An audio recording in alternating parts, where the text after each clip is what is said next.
Welcome to ஐ ஆம் கேடர் channel friends. எஸ்ஹெச்ஜிடி constable 2024 recruit பண்ணுங்க. Physical வந்து நாளைக்கு வந்து ஸ்டார்ட் ஆக போகுது, எல்லாருக்குமே தெரியும். ஆல்ரெடி வந்து பீப்புள்ஸ் வந்து ட்ராவலில் இருப்பீங்க. ஒரு சிலர் வந்து அந்த லொக்கேஷனை வந்து ரீச் பண்ணியிருப்பீங்க. சிவகங்கையாக இருக்கட்டும், ஆர் வந்து சென்னையாக இருக்கட்டும், சென்னை ஆவடி குரூப் சென்டராக இருக்கட்டும். இப்போ வந்து ஃபிசிக்கல் வந்து நடக்க போகுது. ஃபிசிக்கல், மெடிக்கல், டாக்குமெண்டேஷன் எல்லாமே நடக்க போகுது. எத்தனை நாள் நடக்க போகுதுன்னு ஒரு சிலருக்கு வந்து டவுட் இருக்கலாம். ஹால் டிக்கெட்லேயும் 3 to 4 days வந்து சொல்லியிருக்கலாம். அதை தான் நானும் இதில் வந்து சொல்ல போகிறேன். இந்த டேயில் வந்து ஒவ்வொரு நாளும் வந்து எந்த மாதிரி வந்து உங்களுக்கு நடக்கும் அப்படின்னு சொல்லிட்டு ஒரு ரிவ்யூ மாதிரின்னு சொல்லலாம். நான் ஆல்ரெடி ஃபிசிக்கல் அட்டன் பண்ண ஃப்ரெண்ட்ஸ்கிட்ட வந்து ரிவ்யூ கேட்டுட்டு நானும் ஃபர்தராக என்னுடைய எக்ஸ்பீரியன்ஸையும் வந்து இதில் வந்து சொல்ல போகிறேன். ஏன்னா வந்து உங்களுக்கு ஒவ்வொரு நாள் வந்து எந்த மாதிரி கொண்டு போவாங்கன்னு ஒரு சில புதுசாக வரவங்களுக்கு வந்து தெரியாது. அதனால தான் வந்து இந்த வீடியோ வந்து போட்டிருக்கேன். ஆல்ரெடி பஸ் ரூட்டு வீடியோ வந்து டிஸ்கிரிப்ஷன் பாக்ஸில் வந்து கொடுக்குறேன், வேணுங்கிற வந்து செக் பண்ணி பார்த்துக்கங்க. அதே மாதிரி டீட்டெயில் மெடிக்கல் எக்ஸாம், மெடிக்கல் வந்து எப்படி நடக்கும்னு சொல்லி A to Z இன்ஃபர்மேஷனாக ஒரு வீடியோ வந்து அப்டேட் பண்ணியிருக்கேன். அதையும் வந்து டிஸ்கிரிப்ஷன் பாக்ஸ் கீழே வந்து கொடுக்குறேன், வேணுங்கிறவங்க கிளிக் பண்ணி வாட்ச் பண்ணுங்கள். இந்த வீடியோவில் வந்து ஃபிசிக்கல் அண்ட் மெடிக்கலை பற்றி ஓவராலாக வந்து நான் சொல்கிறேன். நார்மலாக வந்து தெரிஞ்சுக்குங்க, அதை பற்றி அதுக்காண்டி சொல்கிறேன். இன்றைக்கி வந்து பார்த்தீங்கன்னா உங்களுக்கு வந்து கிட்டத்தட்ட 3 to 4 நாள் வந்து ஃபிசிக்கல் நடக்கிறதுக்கான சான்சஸ் வந்து அதிகமாகவே இருக்குது. இப்போ வந்து பார்த்தீங்கன்னா டே 1 பொறுத்தளவில் உங்களுக்கு வந்து என்ன நடக்கும் அப்படின்னு வந்து பார்த்தீங்கன்னா PET அண்ட் PAT அப்படின்னு சொல்லுவோம். Physical efficiency and physical standard. இது ஒன்று மட்டும் தான் ஃப்ரெண்ட்ஸ் ஃபஸ்ட் டேயில் வந்து நடக்கிறதுக்கு சான்சஸ் இருக்குது. மோஸ்ட்லி வந்து இந்த ஆர்டரில் நடக்கும். அதை வந்து அவங்க குயிக் பண்ணிட்டாங்கன்னா 2 days கூட முடிக்கிற சான்சஸ் இருக்குது. ஆனால் வந்து 3 days அப்ராக்சிமேட்டாக வந்து இழுத்துரும். 3 to 4 days. அதாவது அந்த சென்டரை பொறுத்து இருக்குது. சென்னையில் கொஞ்சம் குயிக்காக முடிக்கலாம், சிவகங்கையில் டிலே பண்ணாலும் பண்ணலாம். அதை வந்து சொல்லிட்டேன். ஃபஸ்ட்டு வந்து அதுக்கப்புறம் வந்து டே 2 பொறுத்தளவில் மெடிக்கல் இருக்காது. உங்களுக்கு டாக்குமெண்டேஷன் DV அப்படின்னு சொல்லிட்டு வந்து டாக்குமெண்டேஷன் ஆஃப் மெடிக்கல் இருக்கும். அதை பற்றி டீட்டெயிலாக வந்து சொல்கிறேன். தேர்ட் 3 பொறுத்தளவில் ஃபுல்லாக வந்து மெடிக்கல் கம்பல்சரி முடிஞ்சிடும். இதில் முடிஞ்சிட்டு ரீமெடிக்கல் போடுறதா இருந்தால் அடுத்து 1 day 2 day தங்கிட்டு ஒரு 2 நாளுக்கு அப்புறம் கூட ரீமெடிக்கல் போடலாம், இல்லை அடுத்த நாளே வர சொல்லலாம். அதை வந்து எப்படி பண்ணுறான்னு சொல்லிட்டு நமக்கு வந்து யாரும் தகவல் சொன்னால் தான் தெரியும். அதை பற்றி கண்டிப்பாக இன்ஃபர்மேஷன் கிடைச்சா என்னோடய சேனலுக்கு வந்து போடுறேன். நம்மளோட சேனல் புதுசாக வந்தால் சப்ஸ்கிரைப் பண்ணிட்டு பார்த்துள்ள பெல் ஐக்கானை கிளிக் பண்ணி ஆல் நோட்டிஃபிகேஷன் வந்து எனேபிள் வச்சுக்கோங்க. ஃபர்ஸ்ட் ஆஃப் ஆல் வந்து எல்லாருக்கும் ஆல் த பெஸ்ட் வந்து சொல்லிக்கிறேன். எல்லோரும் வந்து சக்ஸஸ்ஃபுல்லாக வந்து ஃபிசிக்கல் அண்ட் மெடிக்கல் வந்து கம்ப்ளீட் பண்ணுறதுக்கு. ஏன்னா வந்து ஃபஸ்ட் டைம் வந்து அட்டன் பண்ண ஃப்ரெண்ட்ஸ் வந்து கொஞ்சம் நர்வஸாக இருப்பீங்க. ஏன்னா ஃபஸ்ட் டைம் அட்டன் பண்ணும்போது ஒரு நர்வஸ் வந்து யாருக்காக இருந்தாலுமே இருக்கும். ஃபிசிக்கல், மெடிக்கல், டாக்குமெண்டேஷன் எல்லாத்தையும் பற்றி நான் சொல்கிறேன். உங்களுக்கு வந்து வேறு எதுவும் டவுட் இருந்தால் கமெண்டில் கேளுங்க. கண்டிப்பாக வந்து இந்த வீடியோ வந்து உங்களுக்கு யூஸ்ஃபுல்லாக இருக்கும். ஃப்ரெண்ட்ஸ் யாருக்கு இருந்தாலும் அவங்களுக்கு இந்த வீடியோ வந்து மஸ்ட்டாக வந்து ஷேர் பண்ணுங்கள். SHGD அட்டன் பண்ண போகிறவங்க நான் 1:8 ரேஷியோவில் தான் ஷார்ட் லிஸ்ட் பண்ணியிருக்காங்க. அதாவது 8000 பேர் தான் இருப்பீங்க. ஒரு நாளைக்கு வந்து கிட்டத்தட்ட 100 200 அந்த மாதிரி 500க்குள்ளே தான் பீப்புள்ஸ் வந்து கூப்பிடுவாங்க. ஏன்னா வந்து மெடிக்கல் எல்லாம் நடத்தணும்ல, அதனால் வந்து கம்மியான பர்சன்ஸ் தான் கூப்பிடுவாங்க. ஒரு நாளைக்கு வந்து 300 அந்த மாதிரி தான் கூப்பிட்றதுக்கு சான்சஸ் இருக்குது. ஏன்னா வந்து கிட்டத்தட்ட 2 months கிட்டே வந்து நடக்கும். ஏன்னா ரீமெடிக்கல் அதெல்லாம் சேர்த்து அதை வச்சு சொல்கிறேன். பட் டே 1 பொறுத்தளவில் நீங்கள் வந்து என்ட்ரன்ஸில் வந்து ஷூட் ஆகிடுவீங்க. 5 o'clock வந்து ரிப்போர்ட்டிங் டைம் வந்து கொடுத்துருப்பாங்க. 5 o'clock முன்னாடி ஒரு 1/2 hour முன்னாடியே வந்து ரீச் ஆகிருங்க. ரீச் ஆகிடுச்சு இந்த மெயின் கேட்டில் தான் உங்களுக்கு வந்து உங்களுடைய அட்மிட் கார்டு ப்ளஸ் வந்து ஐடி ப்ரூஃப் செக் பண்ணுவாங்க. டே 1 வந்து உங்களுக்கு டாக்குமெண்ட் வெரிஃபிகேஷன் வந்து எதுவுமே இருக்காது. டாக்குமெண்ட்டை வந்து உங்களுக்கு பையிலே வச்சுக்கோங்க. சப்போஸ் உங்கள் செல்ஃபோன் எதுவும் எடுத்து போனீங்கன்னா அவங்களே சொல்லிடுவாங்க, நீங்கள் சுவிட்ச் ஆஃப் பண்ணி செல்ஃபோனை வந்து உங்கள் பைக்லேயே வச்சுக்கோங்க. சேஃப்டி உங்களுடைய பர்சனல் தான், உங்களுடைய ஓன் ரிஸ்கில் தான் நீங்கள் வந்து எடுத்துகிட்டு போகிற மாதிரி இருக்கும். மிஸ் ஆனால் அவங்க வந்து பொறுப்பு வந்து ஏற்றுக்க மாட்டாங்க. அதையும் வந்து சொல்லிடுறேன். எந்த கேஜெட்டாக இருந்தாலும் விலைக்கு வந்து போட்டுக்கோங்க. ஷூஸ் இருந்தால் அதை எடுத்து வெளியே வச்சுட்டு காலைல கூட ஓடுறதுக்கு முன்னாடி வந்து உங்களுக்கு டைம் இருக்கும். அதுக்கப்புறம் வந்து நீங்கள் போட்டுக்கலாம், ஒன்றும் பிரச்சனை கிடையாது. ஃபஸ்ட் எடுத்தோடனே வந்து உங்களுக்கு வந்து ஃபிங்கர் பிரிண்ட் வைக்க சொல்லுவாங்க. உங்களை ஐடி ப்ரூஃபை செக் பண்ண உடனே ஃபஸ்ட்டு வந்து உங்களுடைய லெஃப்ட் தம்பு ஃபிங்கர் பிரிண்ட் வச்சுட்டு தான் நெக்ஸ்ட்டு டாக்குமெண்ட் எல்லாம் வந்து கரெக்ட் பண்ணுவாங்க. ஒரு சில இடத்துல டாக்குமெண்ட் ஃபஸ்ட்டே ஃபில்அப் பண்ண சொல்லுவாங்க. இல்லை ஆஃப்டர் ரன்னிங்க்கு அப்புறம் நடக்கலாம், ஆஃப்டர் பிஃபோர் ரன்னிங் இந்த மாதிரி மாற்றி கூட நடக்கலாம். அதே மாதிரி ஹைட் வெயிட் செஸ்ட் மெஷர்மெண்ட்டும் ஆஃப்டர் ரன்னிங்க்கு அப்புறம் நடக்கலாம், முன்னாடி நடக்கலாம். ஜென்ரலாக ஒரு ஹைட் செக்கப் வந்து ஃபஸ்ட் எடுத்தோன்னே இருக்கும். 170 இருக்கீங்களான்னு சொல்லிட்டு ஜென்ரலாக அந்த நான் சொன்னேன்ல, உங்களோட ஐடி ப்ரூஃப் ப்ளஸ் வந்து டாக்குமெண்ட் வந்து கேட்டில் இது வந்துட்டு சைன் பண்ணிவிட்டு நீங்கள் வந்து உள்ளேக்கு அலோவ் பண்ணுற மாதிரி இருக்கும். உங்களோட டேட்டு உங்களோட சென்டரை வந்து செக் பண்ணிவிட்டு சைன் பண்ணிட்டு போனால் ஃபிங்கர் வைக்க சொல்லுவாங்க. அதில் 170 இருந்தால் பார்த்துட்டு ஃபிங்கர் பிரிண்ட் வைப்பீங்க. லெஃப்ட் தம்பு கரெக்டாக வந்து நீட்டாக க்ளீனாக வந்து வச்சுக்கோங்க. அவங்க வந்து அந்த சொல்யூஷன் இருக்குல்ல, அதாவது வந்து இந்த கொரோனாவுக்கு இதோட ஹேண்ட் சானிடைசர் அதை கொடுப்பாங்க. அதை க்ளீன் பண்ணிவிட்டு லெஃப்ட் பிரிண்ட்டை கரெக்டாக வைங்க. எப்படி எக்ஸாமில் வச்சிலோ அதே மாதிரி வைங்க. ஒரு சில ஃப்ரெண்ட்ஸ் வந்து ரைட்டு கூட எக்ஸாம் வந்து வச்சுருக்க சான்சஸ் இருக்குது. அப்போ ரைட்டை வச்ச பட்சத்தில் நீங்கள் வந்து ரைட்டை வைக்க ட்ரை பண்ணுங்கள், அவ்வளோதான் சொல்லுவேன். நீங்கள் வந்து வச்சவொடனே ஃபிங்கர் பிரிண்ட் முடிஞ்சிடும். ஃபிங்கர் பிரிண்ட் முடிஞ்சவொடனே ஒரு சில இதில் வந்து பிஎஸ்டி வந்து ஸ்டார்ட் பண்ண மாட்டோம். பிஎஸ்டியை பொறுத்தளவில் உங்களுக்கு என்னென்னா 170 ஹைட் இருக்கீங்களான்னு செக் பண்ணுவாங்க. அப்புறம் ஜெஸ்ட்டை பொறுத்தளவில் 80 இருக்கணும் நார்மலாக. அதுக்கப்புறம் வந்து 85 சென்டிமீட்டர் இருக்கான்னு செக் பண்ணுவாங்க. வெயிட்டை பொறுத்தளவில் உங்களுக்கு வந்து லெஸ் தேன் கிரேட்டர் தேன் 50 கேஜிக்கு மேலே இருந்தால் ஓகே, ஓகே, ஒன்றும் பிரச்சனை கிடையாது. 50 கிலோவுக்கு மேலே இருக்கீங்கன்னா கொஞ்சம் கஷ்டம்தான். அது வந்து உங்களை ஓட வரக்கான சான்சஸ் வந்து கொஞ்சம் கம்மியாக கூட இருக்கலாம். அது வந்து எப்படின்னு தெரியல. மற்றபடி ஹைட்டுக்கு ஏற்ற வெயிட் கூட இருந்தாலும் குறையாக இருந்தாலும் அது ஒன்றும் கம்பல்சரி கிடையாது. அதில் எந்த ஒரு ரிலாக்ஸேஷன் மாதிரி தான். அது வந்து கொஞ்சம் டைட்டாக இருக்க மாட்டாங்க. 170 ஹைட்டை வந்து கரெக்டாக அக்யூரேட்டாக செக் பண்ணுவாங்க. நீங்கள் வந்து 169.5 அதாவது 0.5 சென்டிமீட்டர் கம்மியாக இருந்தாலும் ஆஃப் சென்டிமீட்டர் உங்களை வந்து ரிஜெக்ட் பண்ணுறதுக்கான அதிகமான சான்சஸ் இருக்குது. 1 ஆர் மோர் சான்ஸ் வந்து மோர் சான்ஸ் கொடுப்பாங்க. ஹைட்டாக இருக்கட்டும், ஜெஸ்ட்டாக இருக்கட்டும். ஒரு சில சென்டர்ஸில் நான் சொல்கிறேன், என்னுடைய எக்ஸ்பீரியன்ஸ் தான் சொல்கிறேன். நானும் 2 தடவை வந்து இந்த ஃபிசிக்கல் வந்து அட்டன் பண்ணியிருக்கேன். அதனால தான் சொல்கிறேன். ஏன்னா வந்து நான் ஃபஸ்ட் டைம் அட்டன் பண்ணும்போது மதுரை இடைப்பட்டியில் தான் அட்டன் பண்ணேன். அதில் வந்து எப்படின்னா ஃபஸ்ட் எடுத்தோடனே உங்களுக்கு வந்து நார்மலாக பார்த்துட்டு ஓட விட்டுட்டு அதுக்கப்புறம் தான் ஹைட்டு ஜெயிச்சுட்டு அதுக்கப்புறம் ஃபார்ம் ஃபில் பண்ண சொன்னாங்க. செகண்ட் டைம் வந்து ஆர்டிசி சென்டரில் எப்படி நடந்துச்சுன்னா, ஆர்டிசி சென்டர் நடக்கும்போது ஃபஸ்ட் எடுத்தோடனே வந்து நார்மலாக ஹைட்டு செக் பண்ணிட்டு ஹைட்டு வெயிட்லாம் ஓடுறதுக்கு முன்னாடியே பிஃபோர் ரன்னிங்க்கு முன்னாடியே ஹைட்டு வெயிட் மெஷர்மெண்ட்லாம் முடிச்சுட்டாங்க. அதே மாதிரி டாக்குமெண்ட் ஃபார்ம் ஃபில்லிங் இருக்கும். அதில் வந்து ஃபோட்டோஸ் அதெல்லாம் வந்து நீங்கள் வந்து ஒட்டி உங்களுடைய இதை வந்து ஃபில் பண்ணுற மாதிரி உங்களுடைய நார்மலாக தான் உங்களுடைய நேமு, உங்கள் address, registration number, hall ticket கொடுப்பாங்க. ஹால் டிக்கெட்டில் ஒரு ஃபோட்டோ ஒட்டுற மாதிரி இருக்கும். அதுக்கப்புறம் அனதர் ஒரு ஃபார்மில் கொடுப்பாங்க. அதில் ஒரு 2-3 பக்கத்துக்கு தான் இருக்கும். அதை நீங்கள் வந்து ஃபில் பண்ணுவீங்க. எதுக்குன்னா உங்களுக்கு வந்து நீங்கள் பாஸ் ஆகிட்டீங்கன்னு சொல்லிட்டு உங்களுக்கு ஒரு காப்பி வந்து கொடுத்துருப்பாங்க. டிபார்ட்மெண்ட் காப்பி அப்படின்னு சொல்லி அவங்க ஒரு காப்பி வச்சுக்குவாங்க. ஏன்னா வந்து நீங்கள் மெடிக்கல் அட்டும்போது இதை வந்து கொண்டு வர மாதிரி முன்னாடி பண்ணாங்க. இப்போ அந்த ஃபார்ம் இல்லாமல் கூட இருக்க சான்சஸ் இருக்குது. ஏன்னா வந்து பை கன்டினியூஸாக வந்து நடக்கிறதுனால இந்த மாதிரி சான்சஸ் இருக்குது. ஆமாம், வீடியோ நல்லா இது பண்ணுங்க, யூஸ்ஃபுல்லாக இருக்கும் கண்டிப்பாக வந்து. ஆனால் வந்து நான் ஒவ்வொரு ஸ்டெப் பை ஸ்டெப்பாக வந்து சொல்கிறனால உங்களுக்கு வந்து அண்டர்ஸ்டாண்ட் ஆகும். இதை முடிச்சிட்டிங்க, ஹைட்டு வெயிட்டு ஜஸ்ட் எல்லாம் ஓகே அப்படின்னா நெக்ஸ்ட்டு வந்து நீங்கள் ரன்னிங் தான். ரன்னிங்க்கு வந்து ஒரு பேஜில் எப்படி பார்த்தாலும் ஒரு 100 பீப்புள்ஸ் வந்து ஓடுற மாதிரி இருக்கும். இதில் எப்படி பார்த்தாலும் ஒரு 50 to 60 பேர் வந்து செலக்ட் ஆகிறதுக்கு சான்சஸ் இருக்குது. ஏன்னா வந்து ரன்னிங் வந்து கொஞ்சம் ஏன்னா ப்ராக்டிஸ் வந்து நல்லா எடுத்திருப்பீங்க, அதனால தான் வந்து சொல்கிறேன். இல்லைனா கொஞ்சம் கஷ்டம்தான் இது பண்ணுறது. அதையுமே வந்து நீங்கள் செக் பண்ணி பாருங்கள். நல்லா வந்து ஓடுற ஆள் உங்களுடைய டேலண்ட் தான். யார் கையிலையுமே இல்லை ஃபிசிக்கல் நல்லா கம்ப்ளீட் பண்ணுறது. மேல் ரன்னிங்கை பொறுத்தவரை உங்களுக்கு 5 கிலோமீட்டர் 24 மினிட்ஸ் வந்து தரும். அதுக்குள்ளே வந்து கம்ப்ளீட் பண்ணுறதுக்கு அதிகமான வாய்ப்பு எடுங்க. நீங்கள் வந்து உங்களுடைய ஃபேமிலி சுச்சுவேஷன் வச்சு ஓடுறதுக்கு ட்ரை பண்ணுங்கள். ஏன்னா வந்து ஆஃப்டர் ஃபிசிக்கல் அண்ட் மெடிக்கல் தனி கட் ஆஃப் கிடையாது. அப்படியே ஃபிசிக்கல் முடித்தோடனே உங்களுக்கு வந்து என்டையர்டு நெக்ஸ்ட் டே வந்து டாக்குமெண்டேஷன் மெடிக்கல் கம்ப்ளீட் பண்ண போகிறீங்க. அதனால சொல்கிறேன். நாங்கள் முன்னாடி அட்டன் பண்ணும் போதெல்லாம் எப்படின்னா ஃபிசிக்கல் தனியாக வச்சுட்டு அதுக்கப்புறம் வந்து 1 மந்த் 2 மந்த்ஸ் கழிச்சு தான் மெடிக்கல் கண்டக்ட் பண்ணுவாங்க. Medical and documentation. அதுக்கப்புறம் ஃபர்தராக மறுபடியும் ஒரு கட் ஆஃப் இது பண்ணாங்க. இந்த இடம் அப்படி இல்லாமல் ஃபிசிக்கல் டைம் இல்லாதனால ஃபிசிக்கல் அண்ட் மெடிக்கல் வந்து குயிக்காக முடிக்கிற மாதிரி பண்ணி இருக்காது. அதனால தான் நான் சொல்கிறேன். வந்து பார்த்தீங்கன்னா 1.6 கிலோமீட்டர் வந்து 8.5 நிமிஷம் வந்து ஃபீமேல் கேண்டிடேட்டாக இருந்தால் போகும். கீழே விழுது வந்து லடாக் ரீஜியன் வந்து சொல்லுவாங்க. இது வந்து நமக்கு வந்து வராது. அதை நான் முன்னாடி வந்து சொல்லிட்டேன். நீங்கள் ரன்னிங் கம்ப்ளீட் பண்ணுங்கள். ஏன்னா போடும்போது ரொம்ப மூச்சு வாங்க, எல்லாருக்கும் ஒரு சிலர் கால் வலிக்கும், இந்த மாதிரி நிறைய மாதிரி இருக்கும். நீங்கள் மோஸ்ட்லி வந்து வாட்ச் வந்து கையில் கட்டிங்க. டைமிங் உங்களுக்கு தெரியணும்னா ஒரு சில கிரவுண்டில் வந்து இந்த மாதிரி இப்போ அலைன்மெண்ட்லாம் இருக்கும். நான் வந்து 2 தடவை ஓடினா கிரவுண்டு உள்ள தான். இடையப்பட்டி சென்னை நான் போனது கிடையாது. உங்களுக்கு வந்து ஆஃப் ரோடு வர்றதுக்கு சான்ஸ் இல்லை. கிரவுண்டை அதாவது அந்த கேம்பஸை விட்டு வெளியே வர்றதுக்கு வாய்ப்புகள் கிடையாது. கிரவுண்டு எப்படி இருக்குன்னு வந்து ஒருத்தர் கேட்டிருந்தாப்புல. சிவகங்கையை பொறுத்தளவில் உங்களுக்கு வந்து ஒரு ஸ்கொயர் ஷேப்பில் தான் இருக்கும்.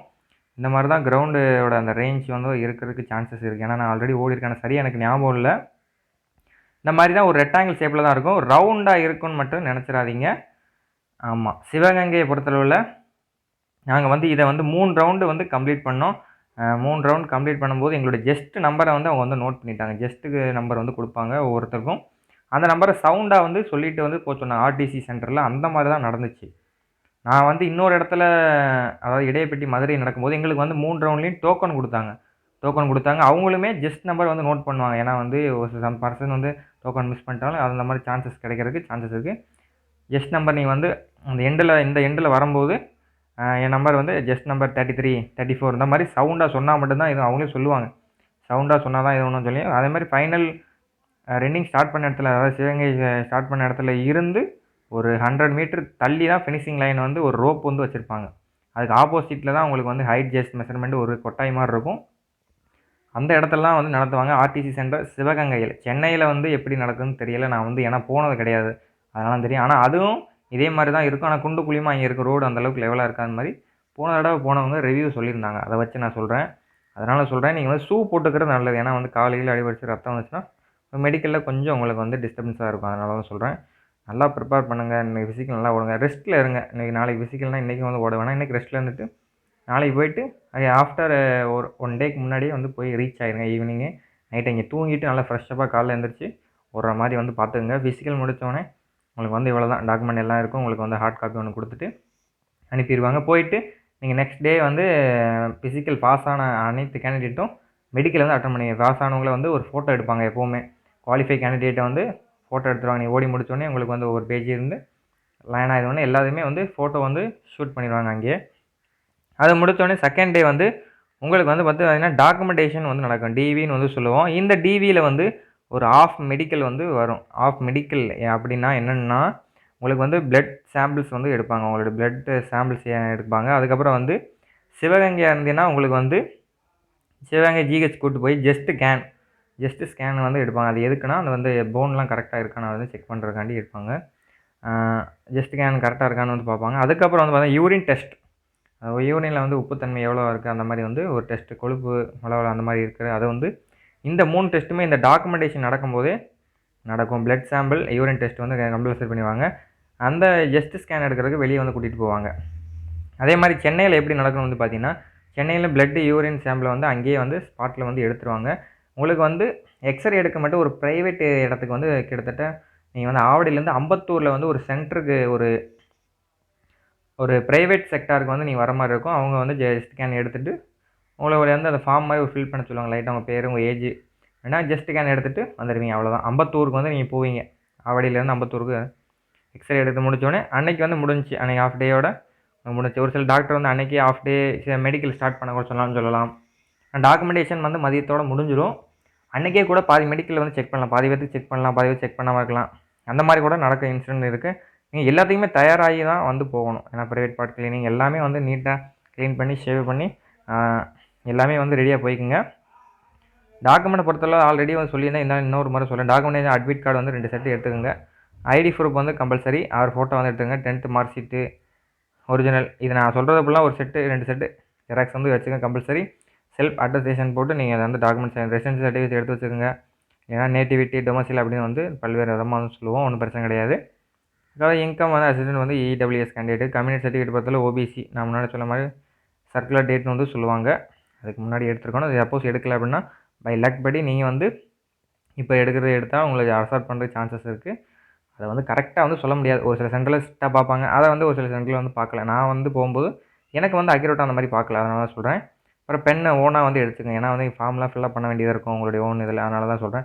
அப்புறம் என்சிசி சர்டிஃபிகேட் வச்சுருக்கீங்கன்னா உங்களுக்கு போனஸ் மார்க் இருந்தால் அந்த கேண்டிடேட் வந்து ஒரிஜினல் வந்து வச்சுக்கணும். ஒரிஜினலாக நீங்கள் வந்து காட்டிட்டு ப்ளஸ் வந்து எக்ஸ்ட்ரா வேணும். அதே மாதிரி 10th மார்க் ஷீட் கூட higher qualification diploma R degree any other apply பண்ணும்போது கொடுத்துருந்தா மட்டும் நீங்கள் அதுக்கான காப்பி வந்து கேட்பாங்க. ஏன்னா வந்து நீங்கள் அப்ளை பண்ண அந்த பிரிண்ட் அவுட் நீங்கள் எடுத்துகிட்டு போகும்போது அந்த காப்பி மாதிரி அவங்க வந்து அந்த ஃபைலில் வந்து வச்சுருப்பாங்க. நீங்கள் பார்த்தாலே தெரியும்.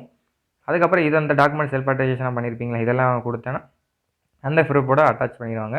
அதுக்கும் டாக்குமெண்டேஷனுக்கும் ஒரு ஹால் டிக்கெட் வந்து கொடுப்பாங்க. அதில் உங்கள் ஃபோட்டோ எழுதி உங்களுடைய அட்ரஸ், உங்கள் சிக்னேச்சர், உங்கள் 1 2 3 நம்பர் எழுத சொல்லுவாங்க. அப்புறம் வந்து ஒரு லைன் இருக்கும், ரீட் த லைன். அதை வந்து அப்படியே ரைட் பண்ண சொல்லுவாங்க. இது எதுக்குன்னா ஃபர்தராக உங்களுக்கு ஃபிங்கர் பிரிண்ட் ரீட் ஆகலை அப்படின்னா உங்களுடைய வந்து இந்த மிஸ் மேட்ச் அப்படின்னு சொல்லி மால் ப்ராடக்ட்ஸ் அந்த மாதிரி வித்துகள்கிட்ட அதில் வந்து புக் பண்ணுவாங்க. ஏன்னா வந்து ஹேண்ட் ரைட்டிங் எல்லாமே சைன் எல்லாமே ஒரே மாதிரி போடணும். அப்ளிகேஷனில் நீங்கள் எப்படி போட்டிங்களோ ஃபைனல் வர மெடிக்கலாக இருக்கட்டும் எல்லாத்துலேயும் வந்து ஒரே மாதிரி வந்து போட்டுறது உங்களுடைய சேஃப்டி. ஏன்னு சொல்கிறேன்னா சப்போஸ் சைன் எந்த இடத்துலையும் மாறி இருக்குது அப்படின்னா வந்து வித்துகளில் வந்து போயிடுவீங்க. அப்போ வெரிஃபிகேஷன் முடிச்சுட்டு வர 1 or 2 இயர்ஸ் கம்ப்ளீட் ஆகிறதுக்கு சான்சஸ் இருக்குது. கைரேகையும் நல்லா விழுகிற மாதிரி வந்து பார்த்துக்குங்க.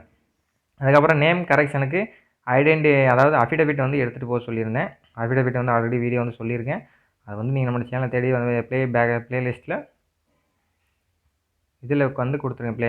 எஸ்எஸ்ஜிடி கான்ஸ்டபிள்னு ப்ளேலிஸ்ட்டில் வந்து கொடுத்துருக்கேன். அஃபிடவிட் உங்கள் பேர் கரெக்டாக இருக்கா அப்படின்னு வந்து பார்த்துங்க.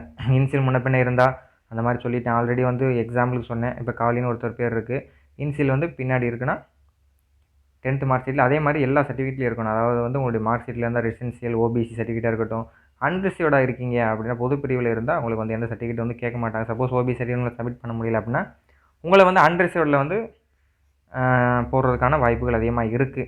டேட்டில் கரெக்டாக வந்து பார்த்தாங்கன்னா நான் சொல்கிறது சப்போஸ் வந்து ஒன்றும் பிரச்சனை இல்லை அப்படின்னா அது உங்களுடைய லக்கும் இருக்குது. அந்த டைமத்தில் அவங்க அந்த ஆஃபீஸர்ஸ் மெடிக்கல் ஆஃபீஸர் இருக்காங்களே டாக்குமெண்ட் கிளியர் பண்ணுறவங்க அவங்களுடைய லக்லேயே வந்து நீங்கள் வந்து சூஸ் பண்ணுறதுக்கு சான்சஸ் இருக்குது. அதனால தான் சொல்கிறேன் திரும்ப திரும்ப கரெக்டாக நீங்கள் எல்லாத்தையும் வச்சுக்கிறது நல்லது. ஏன்னா இனிமேல் ஒரு சில பேர் இப்போ ஆஃப்டர் போகிறவங்க கரெக்டாக ஒரு இது சொல்லுங்கள். அதுக்கப்புறம் வந்து பர்த் சர்டிஃபிகேட் தேவையான்னு கேட்டாங்க.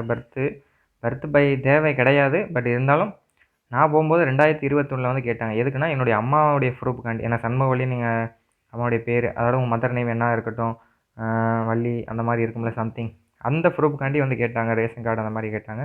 ஆனால் அப்போ வந்து சென்னையில் கேட்டாங்க டாக்குமெண்ட், சிவகங்கையில் பார்த்தீங்கன்னா கேட்கல. அந்த மாதிரி ஒரு சில சென்ட்ரு ஓரியன்டாக டாக்குமெண்ட் ஒரு சில டாக்குமெண்ட்ஸ் மாறலாம்.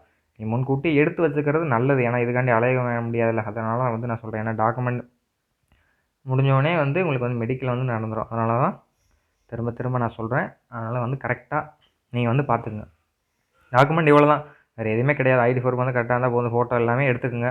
வெறும் தேவைன்னா வந்து கமெண்ட் சொல்லுங்கள், கண்டிப்பாக சொல்லுங்கள். அதோட பஸ் வந்து சொன்னாப்புல ஆவடியில் வந்து 61C அப்புறம் 61Aன்னு சொல்லி ஒரு பஸ் வந்து சொல்லியிருந்தாப்புல.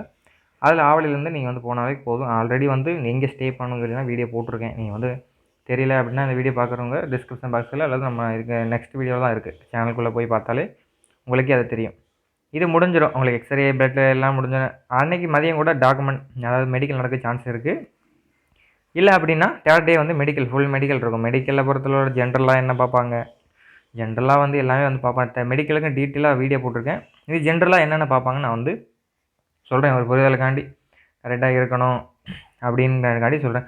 உங்களுக்கு எதுவும் மேஜராக ஏதோ மைனர் சர்ஜரி பண்ணியிருந்தாங்கன்னா ஒரு டாக்டர்கிட்ட நீங்கள் சர்ஜரி பண்ணியிருந்தா ஃபிசிக்கல் எல்லாம் பண்ணலாம், மெடிக்கல் எல்லாம் பண்ணலாம்னு சொல்லிட்டு ஒரு ஒப்பீனியன் மாதிரி நீங்கள் வந்து வாங்கிட்டு போனால் உங்களுடைய சேஃப்டி. சர்ஜரி ஆஃப்டர் சர்ஜரி அது வந்து ரொம்ப வருஷம் ஆனால் ஒன்றும் பிரச்சனை இல்லை. சம்திங் இப்போ 1 இயர் அது 1.5 இயர்னா ஒரு கன்சல்ட் வந்து வாங்கிட்டு போகிறது நல்லது. கன்சல்ட் ஃபார்ம் வந்து கேட்பாங்க. டாக்டர் அந்த மாதிரி இருக்குது சார் என்ன அப்படின்னு சொல்லிட்டு, ஓகே நீங்கள் ஃபிசிக்கல் பண்ணலாம் 100% எஃபர்ட் போட்டு அப்படின்னு சொல்லிட்டு ஒரு இதை வாங்கிட்டீங்கன்னா உங்களுக்கு வந்து அந்த இடத்துல ஒரு பயம் இல்லாமல் இருக்கலாம். அதுக்கப்புறம் டேட்டூவை பொறுத்தளவில் உங்களுக்கு இன்னர் ஆமில் ரைட் ஹேண்ட் ஆர் லெஃப்ட் ஹேண்டில் இருந்தால் உங்களுக்கு வந்து கொஞ்சம் மேஜராக வந்து ப்ராப்ளம் வரல சான்சஸ் இருக்குது. சப்போஸ் நான் இப்போ தான் லேசர் பண்ணியிருந்தாலும் லேசர் வந்து தனியாக தெரியும் அந்த இடமே.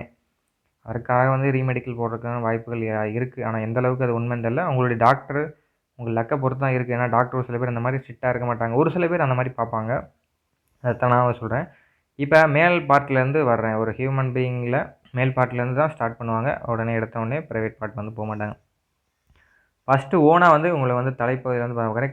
2 கண்ணை வந்து கரெக்டாக வந்து ஐபால்ஸ் ரொட்டீன் அதெல்லாம் வந்து ஒரு பென்சிலோ நீடிலோ வச்சு கரெக்டாக வந்து செக் பண்ணுவாங்க. செக் விஷன்ஸ் வந்து கரெக்டாக உங்கள் ஐபால் ரொட்டேட் ஆகுதா. அதுக்கப்புறம் லேசர் சர்ஜரி எதுவும் பண்ணியிருக்கீங்களா, இல்லை எதாவது சர்ஜரி பண்ணியிருக்கீங்களா, இல்லை சதை எதாவது வளருதா கண்ணில், அந்த மாதிரி வந்து லைட் அடித்து செக் பண்ணுவாங்க. செக் பண்ணிவிட்டு உங்களுடைய இயரை வந்து நல்லா க்ளீன் பண்ணிக்கோங்க. இயரில் வந்து என்ன செக் பண்ணுவாங்க அப்படின்னு வந்து பார்த்தீங்கன்னா, உங்களுடைய இயரில் எதுவும் ஹோல்ஸ் இருக்கா. சப்போஸ் வந்து ஒரு சில பேருக்கு ஜவ்வில் வந்து சின்ன ஓட்டை மாதிரி இருக்கும். அதில் வந்து மிஷின் இருக்குது அதிலே. அதை வச்சு லைட் அடித்து வந்து பார்ப்பாங்க. அது உள்ளே லைட் இருக்கும். அதில் வந்து லைட் ஆனால் இயர் நல்லா க்ளீன் பண்ணிக்கோங்க. அதை 2 செக் பண்ணுவாங்க. செக் பண்ண உடனே மூக்கு வந்து கரெக்டாக இருக்கும். மூக்கில் வந்து ஒரு சில பேருக்கு வந்து சதை வளரும்னு வந்து சொல்லுவாங்க.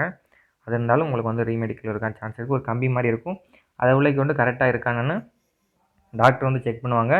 அதுக்கப்புறம் பல்லை பொறுத்தளவில் உங்களுக்கு என்னாச்சுன்னா டீத் வந்து 14 பாயிண்ட்டு டென்டல் பாயிண்ட் இருக்கணும். ஹியூமன் பீயிங்க்கு 16 இருக்கும்.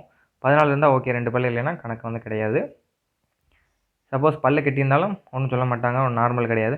அந்த கேவிட்டி அதாவது சொத்தப்பல் இருந்தால் மட்டும் அடைச்சிட்டு வந்து போயிருங்க. ஒரு பல்லுக்கு பார்க்காம அடைச்சிட்டு போயிடுறது உங்களுக்கு வந்து நல்ல கேவிட்டினால் வந்து ஸ்மெல் வரும். அந்த மாதிரி நல்லா ப்ரெஷ் பண்ணிட்டு போயிருங்க. நல்லா கேவிட்டி இல்லாமல் நீட்டாக இது பண்ணுங்க. கிளிப்பு ஒரு சில பேர் வந்து போட்டிருப்பீங்க. அதெல்லாம் ஒன்றும் பிரச்சனை இல்லை. கிளிப்பு யாரும் போட்டிருந்தாலும் ஏன்னா டாக்டர் ஒன்றும் சொல்ல மாட்டாங்க. ஒன்றும் ப்ராப்ளம் கிடையாது. கேவிட்டி மட்டும் இருந்தால் அடைச்சிட்டு போயிருங்க. அவ்வளோதான். வேறு ஒன்றும் கிடையாது. 14 பாயிண்ட் இருந்தால் உங்களுக்கு வந்து கணக்கு தான். அதை பற்றி ஒன்றும் ப்ராப்ளம் கிடையாது. அது முடித்தோடனே அதுக்கப்புறம் வந்து கை வந்து பார்ப்பாங்க. கையை பொறுத்தளவில் எல்போ அந்த மாதிரி தான் இருக்கும். பெண்ட் இல்லாமல் இருக்கணும். ஸ்ட்ரைட் ஹேண்டாக இருக்கணும். சிலருக்கு பெண்டு இருக்கும். அந்த ஆங்கிள் ஸ்கேல் இருக்கும். அதை வச்சு மெஷர்மெண்ட் பண்ணுவாங்க. அதுலேயும் கரெக்டாக இருக்கீங்க அப்படின்னா ஓகே, ஒன்றும் பிரச்சனை கிடையாது. ஒரு சில பேருக்கு வந்து உள்ளே வளைஞ்சிருக்கும் இந்த மாதிரி, ஒரு சிலருக்கு வெளியே வளைஞ்சிருக்கும் அந்த மாதிரி. அதனால் ஸ்ட்ரைட்டாக நார்மல் ஹேண்ட்னா இதுதான். ஹேண்டில் பொறுத்தவரை இதுதான். அப்புறம் விரல்லாம் கரெக்டாக ஃபங்க்ஷன் ஆகுதா, நீட்டி மடக்குறீங்களா அப்படின்னு வந்து பார்ப்பாங்க. ஏன்னா ஒரு சிலருக்கு வந்து விரல்லாம் வந்து கோணலாக இருக்குது, அதுக்காண்டி தான் இந்த மாதிரி வந்து சொல்கிறாங்க, வேறு ஒன்றும் கிடையாது. அப்புறம் குனியை வச்சு உங்கள் முதுகுத்தண்டு வந்து நேராக இருக்கான்னு வந்து பார்ப்பாங்க. ஒரு சிலருக்கு வந்து கொஞ்சம் ஒரு ஓரமாக சைடாக வந்து இருக்கும். நான் சொல்கிற ஒரு சில பேர் தான், ரொம்ப நீங்கள் வந்து பயப்பட வேண்டாம், நார்மலான இருக்கவங்க.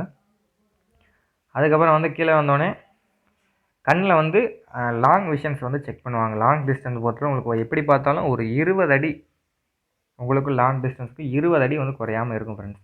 20 அடியிலேருந்து உங்களுக்கு லாங் சார்ட்டு வந்து ஏபிசிடி இருக்கும். 6x6 வந்து கரெக்டாக சொல்லிட்டீங்கன்னா போதும். நார்மலாக ஒரு 4-5 லிட்டர் கரெக்டாக டக்குன்னு சொல்லிட்டீங்கன்னா உங்களுக்கு வந்து விட்டுருவாங்க. நீங்கள் கொஞ்சம் திறனாலும் இது பண்ணுவாங்க. ஏபிசிடி இருக்கும். அதுக்கப்புறம் வந்து டைரக்ஷன்ஸ், இந்த எந்த சைடு திரும்பி இருக்குது, டாப்பா பாட்டமா, ரைட் ஹேண்டா லெஃப்டா, அந்த மாதிரி வந்து சொல்கிற மாதிரி இருக்கும். அதுக்கப்புறம் கலர் விஷன்ஸ், அதில் ஏபிசிடி ஒரு சில நம்பர்ஸ் தான் இருக்கும். 7, 13, 16 அந்த மாதிரி நம்பர்ஸ் இருக்கும். டைரக்ஷன்ஸ் இந்த மாதிரி படம் இருக்கும், அதில் வந்து வரைஞ்சி கிடச்சிடும். அவங்களுக்கு வந்து கலர் சார்ட்ஸ் வந்து இந்த மாதிரி தான் செக் பண்ணுவாங்க.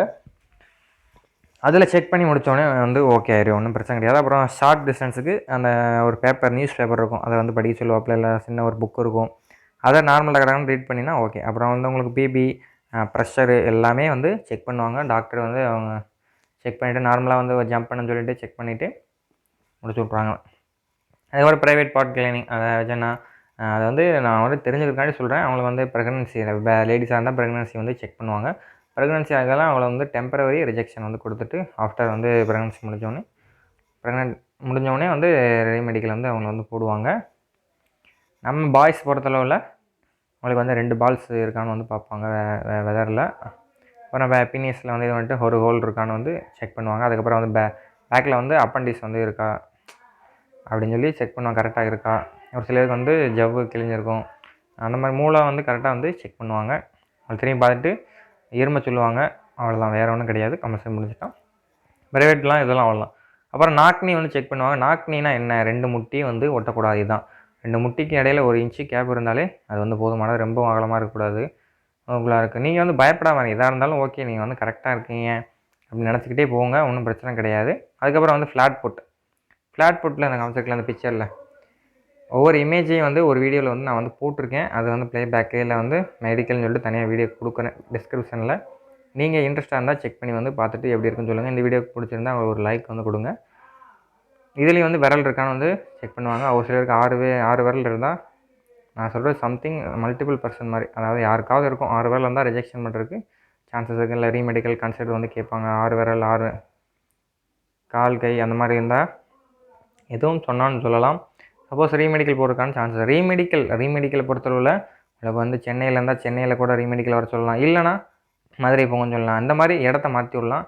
அந்த மாதிரி கூட நடக்கிறதுக்கான சான்சஸ் வந்து அதிகமாக இருக்குது. அதனால் அதுக்கேற்றாப்புல அலைன்மெண்ட்ஸ் வந்து பண்ணிவிட்டு போய்ங்க. இவ்வளோ தான் எனக்கு தெரிஞ்சது ஃப்ரெண்ட்ஸ். வேறு எதாவது டவுட்டு உங்களுக்கு இருக்குன்னா கமெண்ட்டில் சொல்லுங்கள், கண்டிப்பாக வந்து இது பண்ணுறேன். அதுக்கப்புறம் 2-3 பேர் வந்து சேர்ந்து போங்க. 2 பேராக இருக்கணும், ரூம் ஷேர் பண்ணால் உங்களுக்கு கொஞ்சம் பேர்டன் வந்து குறையும், சுமை காசு ரிலேட்டடாக இருக்கட்டும். ஏன்னா ரூமுக்கு வந்து கிட்டத்தட்ட சென்னை போகிறவங்க தான் ரூம் சார்ஜு. பட் மற்றபடி சிவகங்கைக்கு வந்து அல்லோரா நீங்கள் வந்து ஒரு ஊராட்சியில் தான், அதாவது கோயிலில் தான் ஸ்டே பண்ணுற மாதிரி இருக்கும். சிவகங்கை ஆர்டிசி சென்டரில் அரசனூரில் தான் நீங்கள் வந்து தங்குற மாதிரி இருக்கும். நான் ஆல்ரெடி வந்து சொல்லியிருக்கேன். திருமாஞ்சோலை போய் தான் நீங்கள் வந்து போன மாதிரி ரிமைனிங் காண்டி நான் வந்து சொல்கிறேன். சென்னையை பொறுத்தளவில் நீங்கள் வந்து ஆவடி டேரெக்டாக வந்து போயிடலாம். சென்னை எக்மோர் போனீங்கன்னா ட்ரெயினில் போகிறவங்க எக்மோர் போய் சென்ட்ரல் போய் ஆவடி போய் நீங்கள் ஆவடிலேருந்து சிஆர்பிஎஃப் வந்து போயிடலாம். அவ்வளோதான், வேறு ஒன்றும் பெருசாக அதில் கிடையாது. இதில் வந்து சிவகங்கை ரூட்டு தான், சிவகங்கையிலேருந்து மதுரையிலேருந்து சிவகங்கை ரூட்டு. அதில் திருமானஞ்சோலை இறங்க போகிறீங்க, உங்களை என்ன ஆல்ரெடி எல்லாம் மொபைல் வச்சுருக்கீங்க, இறங்கிட்டு அங்கே ஒரு ஆட்டோ கொடுத்து 10 ரூபா கொடுத்து அரசனூரில் வந்து நைட் ஸ்டே பண்ணிட்டு காலையில் எழுந்திரிச்சு வாக்கிங் டிஸ்டன்ஸ்னால் ஒரு 1 கிலோமீட்டர் அங்கேருந்து கிரவுண்டுக்கு வந்து நீங்கள் நடந்து போகிற மாதிரி. கிரவுண்ட்னா ஆர்டிசி சென்டர் சிவகங்கைக்கு. அங்கே போனோடனே ஃபர்தராக நான் சொன்னது எல்லாமே செக் பண்ணிவிட்டு தான் அவங்கள வந்து உள்ளே அலோவ் பண்ணுவாங்க. நீங்கள் ஓடிட்டு நல்லபடியாக வந்து முடிச்சுட்டு வந்து சொல்லுங்கள். ரிசல்ட்ஸ் வந்து கண்டிப்பாக யாரும் இது பண்ணுறீங்க. நீங்கள் வந்து உங்களுடைய எக்ஸ்பீரியன்ஸை பகிரணும் அப்படின்னு நினைக்கிறவங்க மட்டும் அவங்களுடைய ஃபோன் நம்பரை வந்து கமெண்டில் வந்து சொல்லுங்கள். கண்டிப்பாக வந்து நான் வந்து உங்களுக்கு வந்து கால் பண்ணி கேட்டுட்டு அந்த ரிவ்யூவை அடுத்தடுத்து போகிறவங்க கொஞ்சம் வந்து அலைன்மெண்ட் வந்து பண்ணிக்கோங்க. ஏன்னா வந்து ஒரு சில பேருக்கு வந்து கஷ்டமாக இருக்கும், சில பேருக்கு ஈஸியாக இருக்கும். அதனால சொல்கிறேன். என் மொபைல் நம்பர் நான் கொடுத்தா ஒரு சில பேர் கால் பண்ணி என்னென்னு கேட்பாங்க. அதனால தான் சொல்கிறேன். நீங்கள் உங்கள் மொபைல் நம்பர் தான் நான் பர்சனலாகவே உங்களுக்கு அடித்து என்ன ஏதுன்னு சொல்லி கேட்டு கண்டிப்பாக ஒரு வீடியோ வந்து போட முடிஞ்சால் வந்து போடுறேன். எல்லாத்துக்கும் ஆல் தி பெஸ்ட். நல்லா வந்து பண்ணுங்கள். வீடியோ உங்களுக்கு யூஸ்ஃபுல்லாக இருக்கும் நான் வந்து கம்பல்சரியாக நம்புகிறேன். ஓகே, எஸ்ஆர்ஜிடி அடுத்து வந்து ரிசல்ட்டுக்கான வீடியோ தான் வரும். இதுக்கு இடையில் வந்து ஒரு வீடியோவும் வந்து மேக்கருக்கு பண்ண சான்சஸ் வந்து கிடைக்கிறதுக்கு சான்சஸ் இல்லை, அதான் சொல்லிக்கிட்டு இருக்கேன்.